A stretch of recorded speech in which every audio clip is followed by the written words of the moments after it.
Hello, and welcome to Husky Talk. I am your host, the best podcast host in the universe, Steve Cully. I would like to thank our sponsors at Procyon Partners. Procyon Partners, they specialize in wealth management, employee benefits, and retirement planning. President Sean Rabinowitz is a proud supporter of Husky Talk.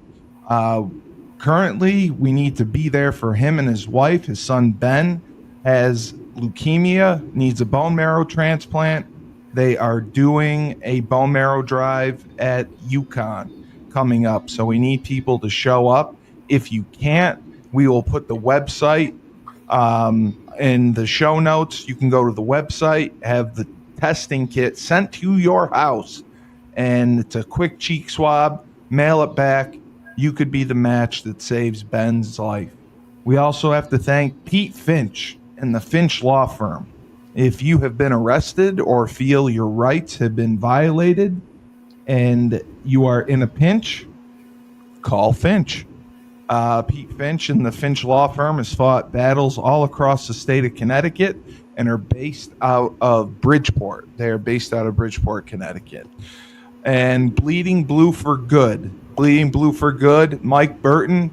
He has done a phenomenal job raising NIL money for Bleeding Blue, our collective. We're 4 weeks away from the transfer portal, and now is the time.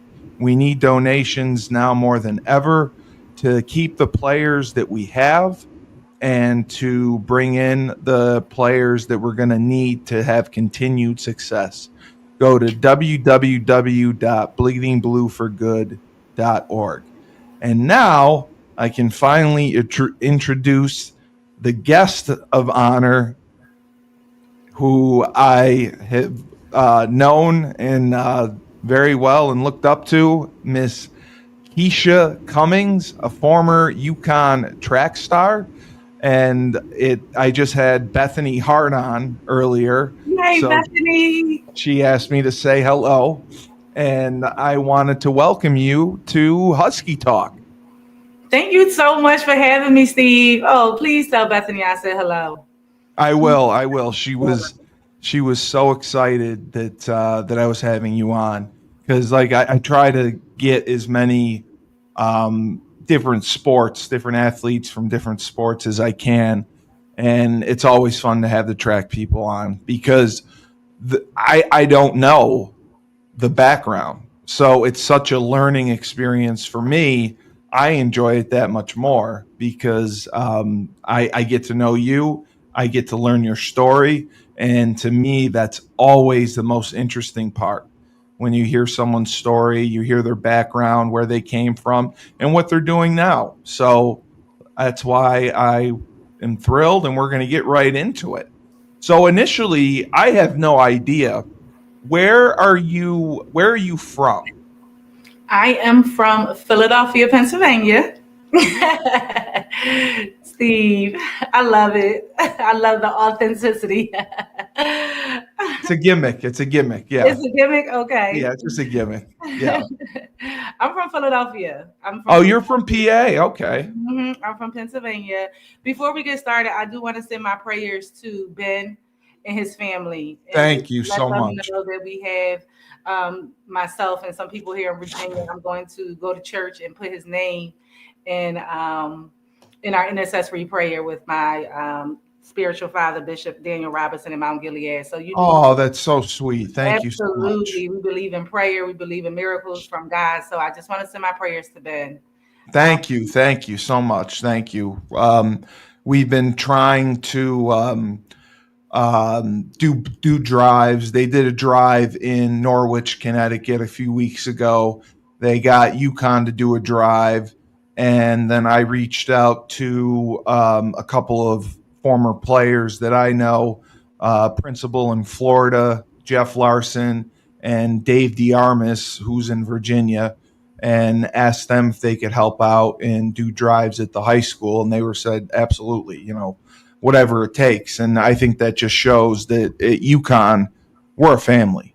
We stay together, and no matter what, we'll be there for each other. And I'm hopeful that we'll get a match. And Ben has already had leukemia, and he beat it once, and it just came back. And the kid is fearless, and I had a chance to meet him. I do a radio show for the Worcester Red Sox, covering the team, and I invited Sean and his wife out to a game. They came, and I got to sit next to Ben and get to know him, and it was just a great experience. Um, Ben knew that I wanted a cotton candy because I saw the cotton candy. I'm like, oh, that looks good. So for 3 innings straight, Ben hounded Sean, his father, for cotton candy. And of course, Sean gets his son the cotton candy. Ben immediately hands it over to me, and I'm eating the cotton candy. Sean just looks back, and he just starts shaking his head. I'm like, Oh, the you got kid, them. the kid's good. Mm-hmm. But he's Well, a happy kid. He loves sports, and we hope he's going to get through this. We're going to get a match. We're going to get the transplant, and God bless Sean and his wife because they are so positive. And I can't imagine what they're going through, but we are there for them.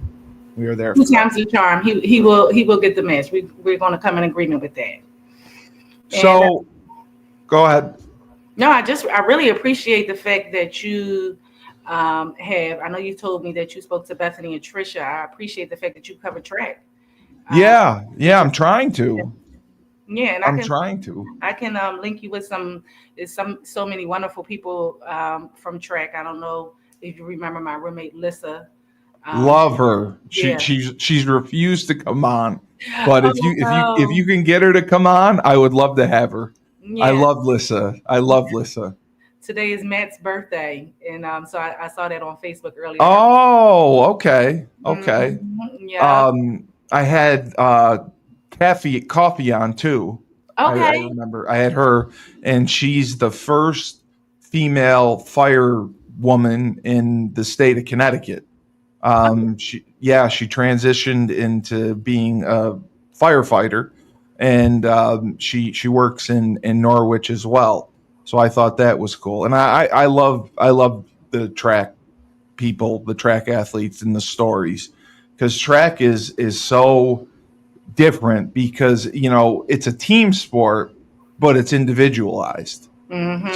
So it requires a huge commitment, and training on your own quite a bit, and a lot to be successful. So growing up in Philly, early on, were you an athlete? Did you play sports early on? 5, 6, 7, 8 in that age group? I did. I have been running track since I was about 6 or 7 years old. They had track Yeah. at 6 and 7 years old. Really? Yeah. Philadelphia is like really big on track. And I so had no what happened idea. was my best friend and I, we used to be in the schoolyard and we used to always be all the boys. And it was a track coach, Mr. Munchkin. I never forget him. He said, I want to take you to the Philadelphia Flames. And that's how we got introduced to track, my best friend and I. So I've been running track, like I said, since I was like 6 or 7. And yes, it's really big in Philadelphia. You have Wow. you have track meets with hundreds, if not thousands, of people every week at Marcus Foster Track and Field, and so it is really big. It is definitely really big at a young age in Philadelphia. Well, Yes, I always knew of the Penn relays. The Penn relays were the exactly. big ones, but yeah, I had no idea. When you're that young, are the events any different? I mean, do they still have you run like the 100 and all that, or no? They They do. do. Oh They my do. god. So when you're young, you generally like most runners start off like the 100 and 200 because when you're like 6 and 7, you're not running 2 miles. So Right. like I started off as a sprinter. I started Yeah. off in the 100 and the 200, and so yeah. But the only difference when you're younger is that sometimes you get to run with the boys, and as you get older, obviously you can't compete with boys. But that's the only difference. So yeah, when you're younger, and like I said, I ran track since I'm I want to say I was 6 because I remember running because my birthday's in December, so I Yes. always had to run up. I always had to Right. like, I was six running with the seven and eights. I was like seven, no, I was eight running with the nine and tens. Like that's how it goes in track. It goes in like 2 years. That's Was it a school team or was it like a club team? It's a club team. It was the Okay. Philadelphia Flames, and you had the Fucking Philadelphia Flames, and you had Morris Estate. Morris Estate was the boys team, which Ali Munchkin was the head of the boys team, and that was the teacher that saw my best friend and I, and was like, I need to introduce you to the Philadelphia Flames. And so that was Mr. Jackson, Ron Jackson. And he introduced us to the Flames, and that's what started my track career.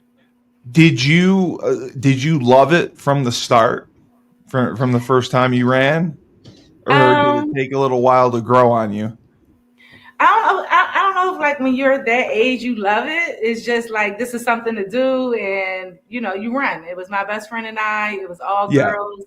you're with We your were, friends. yeah, we were running. You become, a team. Like you said, it's a little bit different because track is an individualized sport. Yes. So the training is different, but at the same time, it's still a team sport. Like because you train with a team. Right. Um, Right.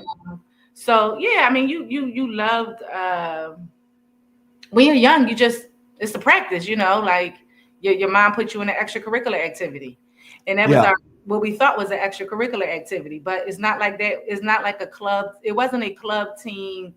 How because I was in that kind of team, I didn't realize that people had like club teams. And Right. Right. so because the Philadelphia Flames, it was a competitive club team. It wasn't just like an extracurricular activity. You had to train. What was the age range of the Flames? Did they go all the way up through high school? Up to Oh, 18. they did. Up to Wow. 18. Yep. Wow. Up I to did not 18. know that. Absolutely. It was a when we traveled across the country from like a young age, I traveled with track. Like from Oh my 7 years God. old, I traveled across the country running competitively. Whether or not it was Texas, uh, Texas. yeah, Texas, California, Louisiana, Florida. That started at a young age with the Philadelphia Flames. God, Yeah. I would have been terrified to get on an airplane at like 6 years old. Hmm.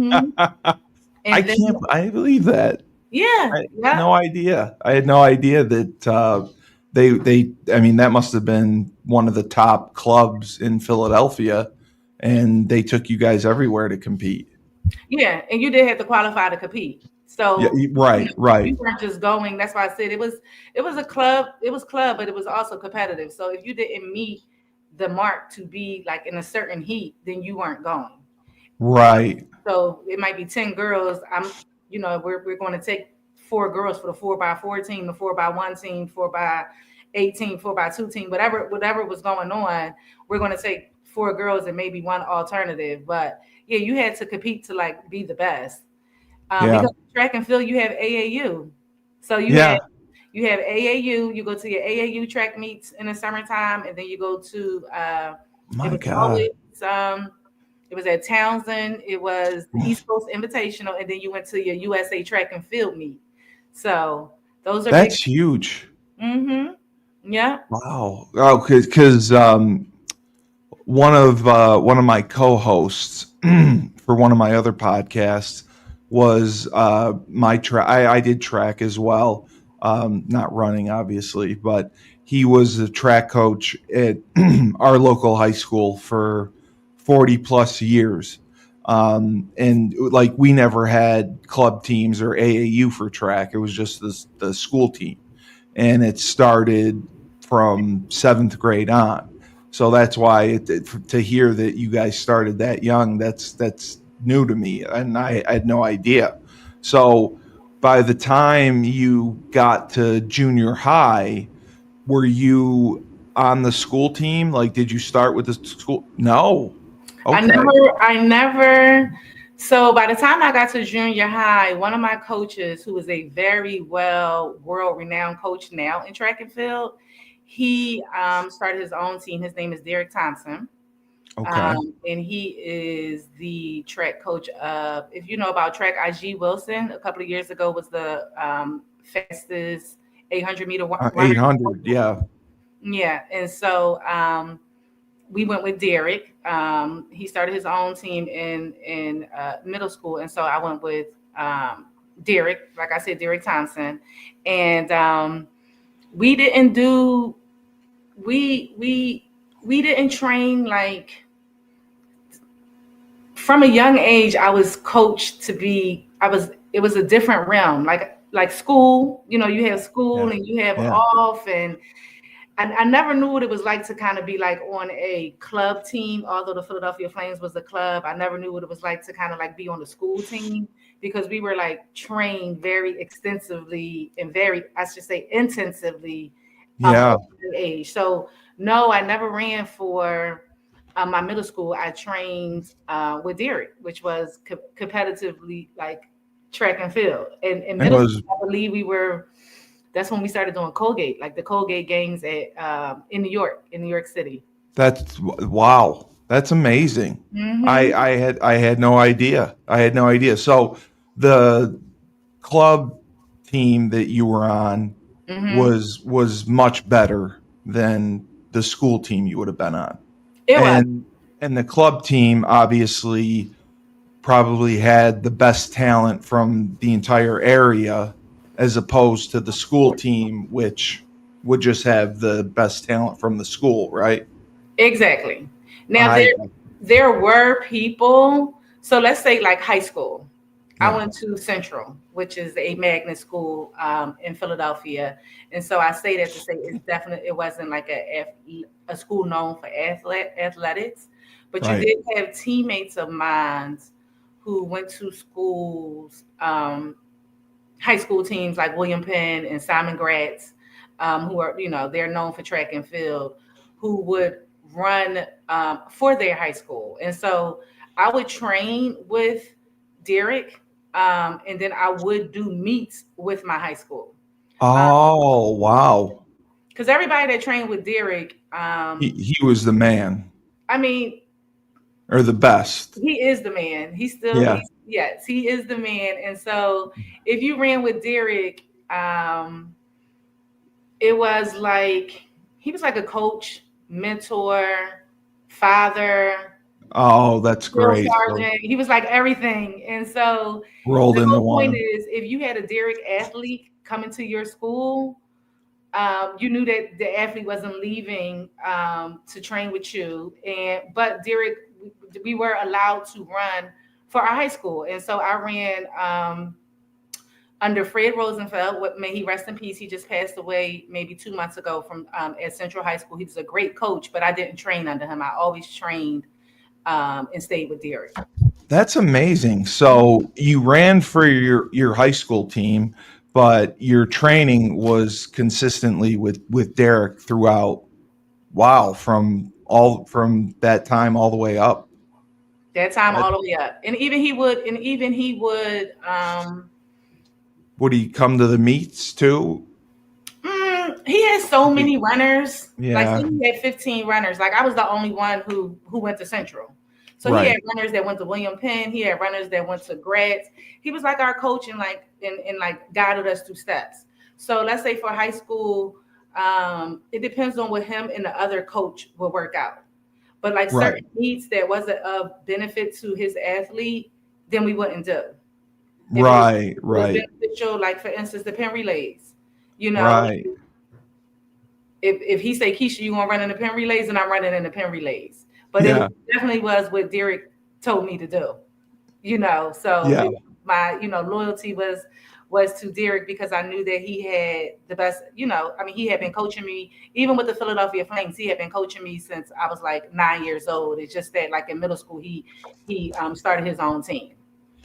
so he always had your best interests in heart, Always, always. and He sent probably everybody that he's raced. I mean, that he's coached. I mean, he's probably responsible for hundreds of people getting like scholarships. And I wasn't one of his best athletes. Like he has athletes that went to Clemson University, Texas. Like I said, IG Wilson. She probably might have been one of the first athletes who did not go to college because she signed a deal with like New Balance or Nike or Adidas or something like that. So he was the pioneer of how football and basketball players like now they can like go to overseas. He was kind of like the pioneer of that with track. Like you got an opportunity to sign a deal with like Yeah. yeah. So yeah, I kind of basically just did what Derek told me to do. So, how would you say you performed? Did you start in varsity at ninth grade, 10th grade? Absolutely. Okay, so you were running with the varsity in ninth grade. Oh, And I was offered scholarships for track in ninth grade to go to college. in ninth grade, holy crap. Hmm. Wow. So what was your primary, like the 100, the 4x1, and like the two? No. Okay. The 800. Oh, so you were distance. You did more distance. Okay. Yeah, well, back then when I first started, people would consider it distance, but now I almost feel like they consider it the 800-meter dash now. Yeah. No, It's it's they run it fast. yeah, Yeah. it's such a race that I feel like the 800 meter. I feel like the 800 rivals to me the 400-meter hurdles is being like probably one of the most hardest races to run in track because you have to have both speed and stamina to run Right. Right. 100. It's not like if you could be a distance runner, but if you don't have that speed, like at the end, or to be able to move around, then you're going to get lost in the sauce. And then you could be fast, Lost in the sauce. I like that. and then you could be fast, but if you don't have that stamina, then Yeah. then You're not will gonna make it. you're not going to make it. So that's Right. like So Trisha did. Trisha did the 800. Trisha was the 800 right. Yes. as well. Yep. She told me that she did the 8 and I think the 4 she mentioned. So it's completely different than like running the mile, which I think was the 1600. So Absolutely. the 800 is the real deal. It's a Um, different kind of training. It's a different yeah. kind of training because I was fast. I was extremely fast, but not like I said. Derek had athletes that went to Crimson, LSU, Texas. Yeah. So I The probably could best have. of the best. Yeah, I could have been a sprinter somewhere else, but not on Derek's team.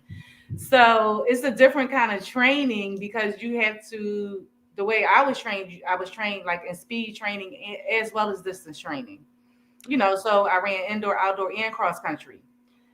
So it just depends on like what kind of Wow. athlete you are. Whereas if you run like the mile, you're like it's more like a pace thing. Correct. Right. Like my You coach try to would set the always say, pace. he would say distance is discipline. And Yes. so so you don't have to naturally have like a talent, like some people are just born with speed.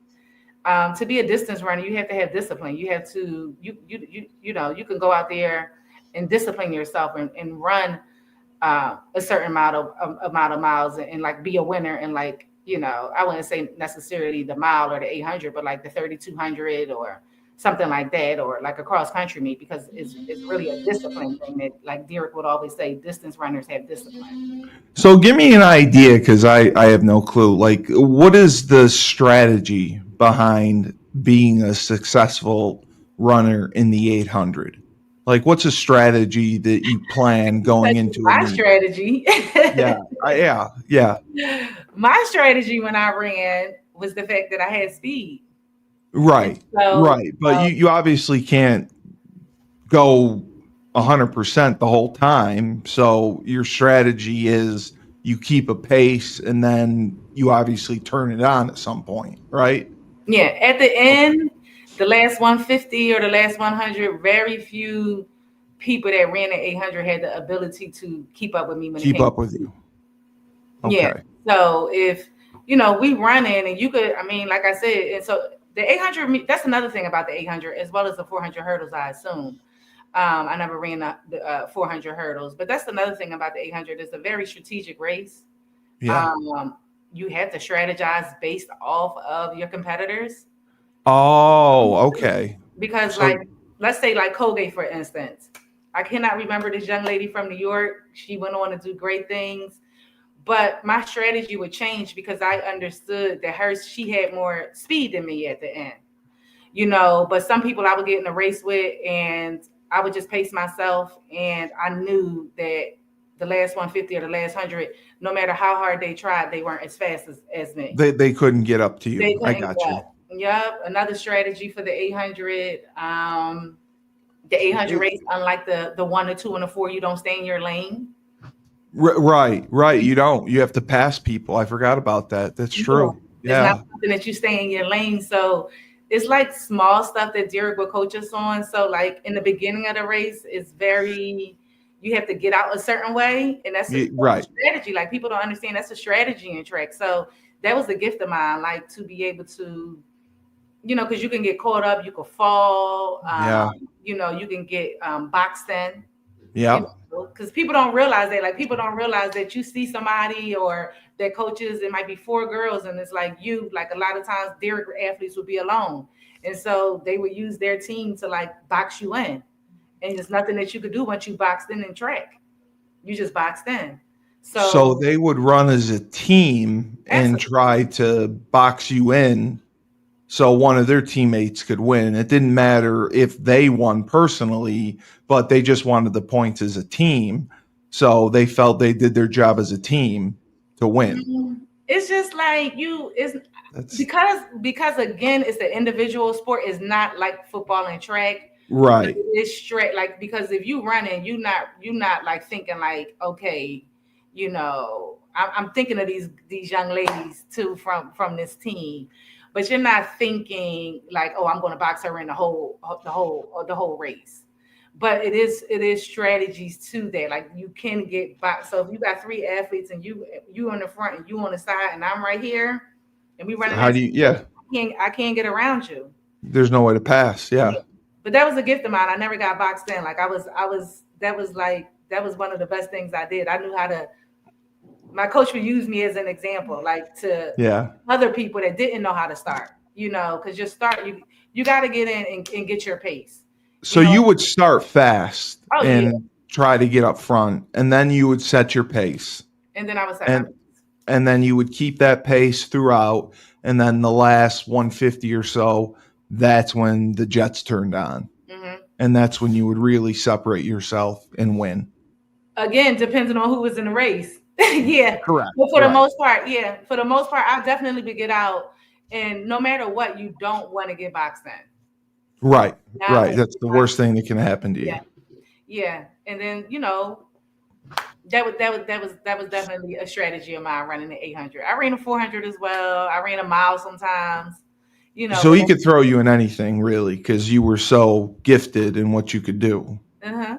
And that's a I got strategy you. of a coach too. Like the Yes. coach, when it comes to points and stuff like that. Like when I did run for Central, you do see who's in there. You do see. I'm so glad that people understand this because people don't understand it is a strategy with track.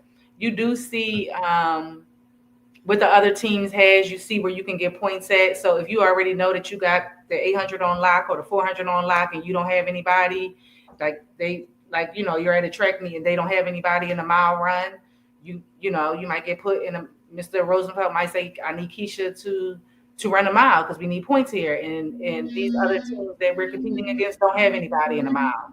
So you just Right. do what you got to do for your team to win. So that's what I can say about Derek. Derek's training was more individual, and when you run for a high school, you do consider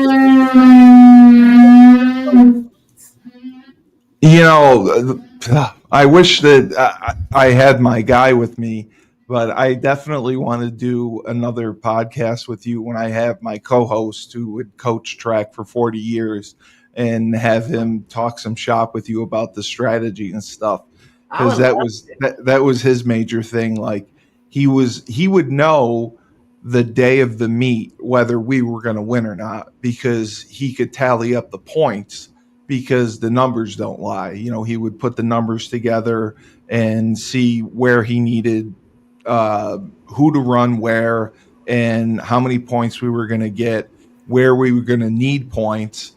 And like he was always spot on with his prediction before the meet, knowing whether we were going to win or not. And then he also knew the areas where we were deficient and where we were going to have to get lucky or put someone else in to get those points that we were missing to get the lead. So that's funny how it worked out that way. Um, I don't know anything about that. I'm just whatever my coach told me to do. yeah, I was just like, exactly. Yeah. okay, yeah. And then God blessed me because after Derek, I had the opportunity, obviously, to come to UConn, and then I was coached. You know, Oh, right. the coach that stuck out to me the most was Sean. I think Yes. Sean Wendell. He was great, and he was one of the was he one of the strength coaches too? He was a strength and conditioning coach. Yeah, I love Sean. I loved I love him. Sean. Yeah, it's funny. I was on live last year, and he got on the live, and I had found him, and like, so he was like on the live, and I was like, "That's my coach," and I was like, you know what? It's crazy because everybody, when Sean was at UConn, he was so Yeah. good, and I was like, Coach. I'm like, Coach, you're gonna coach in the NFL, the NBA, like one day. Like you're like the best coach ever. And obviously he went to the NBA, Yes. NBA strength and conditioning coach. And so when I started off as Derek, I was like Derek's first batch, like of because Derek is from Jamaica. And so he's naturally like a soccer coach. He plays soccer. And I got you. yeah, and so he started off as like a father at at track practice, and then he started coaching. And so he started off like just coaching us, and then obviously he's coaching the world Right. right now. And so it's the same thing with Coach. I call him Coach Sean. Well, I just called him Coach, and and Sean is coaching NBA athletes. We spoke, and I think he's coaching like a private person right now for the Lakers or one of those teams out there in California. So I'm just like, God blesses me with like when they're like starting off and then they become these like mega people. They do. They work their way up and they hone their craft, and that's so important. Um, you had like a good mentor and someone to guide you from an early age on, and protected you and advised you and helped you. And what's curious to me, like you said, you were being offered as a freshman. How like would college coaches be at these meets and see you run at that That's age? that's a good question. And so that again, that's what set Derek apart. Derek track is not a team sport. It is an individualized sport. And Derek was the kind of coach that cared about his athletes. And when I say that, I'm saying he wasn't coaching from a point of obviously if you're a hired coach of let's say like a high school, you want the goal is for your high school to win the track and field championship. So Derek did everything based off the individual. And so what Derek would do was look for track meets for us. And so like a perfect example, we would go to the Seton Hall Invitational all the time as high school athletes because okay, so that's the difference between track. With track, you can run up, but you can't run down. Right. Oh my God. So Wow. yeah, so if you choose to be 13, 14, you can run 15, 16 all you want. You Yeah. just can't be 15, 16 running 13, 14. Right. Right. And so in high Wow. school, we were going to college meets. Like he would have us at, I believe it's called the Seton Hall Invitational. And I never forget, it That's was, unbelievable. Wow. mhm, yeah. And so we were competing against college athletes. And how would you guys do? How would you fare? I mean, you're running against whenever you're pushed by competition, it makes you better. It usually Well, we makes you won. We won. And yeah. that's why we were You offered won. scholarships. So Yeah. you're beating these college teams, and they're like, "Oh, okay, we got to offer these people." Wow. So I So remember that a college coach coming up to my coach. I believe it was like Morgan or Coppin State, something like that. And and that's when we got recruited. It may have been 10th grade. I know I wasn't a junior yet because that's when I really started to get offers. that's amazing.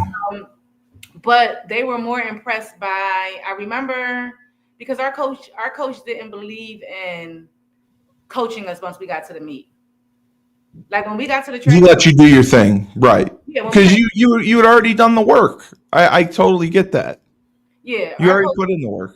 he trained us as such. Like our coach, when we got to the meet, he drove us there and like that was it. Like we saw him when it was time to go. He left you alone. He let you do Like your if thing. we had 3 races, this is what you running today. We knew to go look at what time it was. We knew what heat we were in. Like we were trained. Yeah. And so what I You were like Navy SEALs of track. for real. And that's what impressed the college coach. So the college coach came up to my coach and said, "How do you get them to do that?" And my coach was like, "What?" And he was like, "I watched it and you didn't have to tell them to warm up. You didn't have to tell them to warm down.